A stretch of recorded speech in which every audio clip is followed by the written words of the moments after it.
30 টাকা থেকে শুরু করে 200 টাকা পর্যন্ত দাম এক একটি পিঠার। মজাদার এই পিঠা তৈরিতে চালের গুঁড়ার সাথে ব্যবহার করা হয় নারিকেল কুচি, গুড়, কিশমিশ, চেরি ফল, কাঠবাদাম, পেস্তো বাদাম ও মোরব্বা। এসব পিঠা দেখতে যেমন আকর্ষণীয়, খেতেও সুস্বাদু এবং নামেও রয়েছে ভিন্নতা।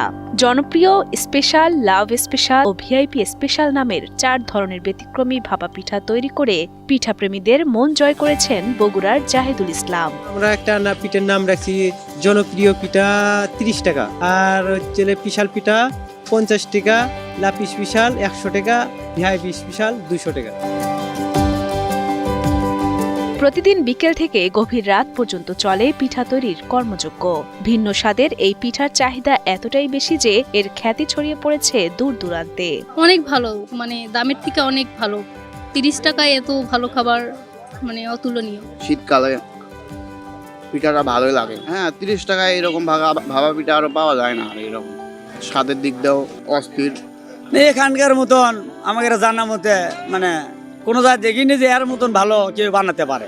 দেখতেও সুন্দর, খাইতেও ভালো লাগে। সপ্তাহের অন্য দিনগুলোতে 25 থেকে 35 কেজি চালের পিঠা তৈরি হয়, তবে শুক্রবার প্রয়োজন হয় 1 মনেরও বেশি চালের গুঁড়া। এখানে পিঠার সাথে গুড়, নারকেল, চালের গুঁড়া, কিশমিশ, চেরি ফল, কাঠবাদাম, কাজু বাদাম, পেস্তা বাদাম, পিনাট বাদাম, মুরব্বা এগুলো দিয়ে পিঠে তৈরি করা হয়। বগুড়ার সারিয়াকান্দি উপজেলার যমুনা নদী তীরের নিজ বলাইল গ্রামের জাহিদুল ইসলাম 2016 সালে ঠিকাদারের সরবরাহকারীর কাজ ছেড়ে শুরু করেন ভাপা পিঠার ব্যবসা। তবে অন্য সবার মতো শুধুমাত্র চালের গুঁড়া, গুড় আর নারকেলই নয়, স্বাদ বাড়াতে এর সঙ্গে যুক্ত করেন নানা উপকরণ। আর এই স্বাদ সংযোজনেই বদলে যায় তার ভাগ্য। প্রতিদিন 15 থেকে 20 হাজার টাকার পিঠা বিক্রি করেন এই বিক্রেতা। মনে মনে একটা অনুভব করছিলাম যে শীত মৌসুমে যদি আমি আনকমন করে ভালো মানের একটা ভাপা পিঠা তৈরি করি, তাহলে মনে হয় যে ব্যবসাটা আমার চলবে। 1 লাখ টাকার মাল লেসি প্রায় মনে করেন যে 1.5 লক্ষ টাকার মতন বিক্রি করি।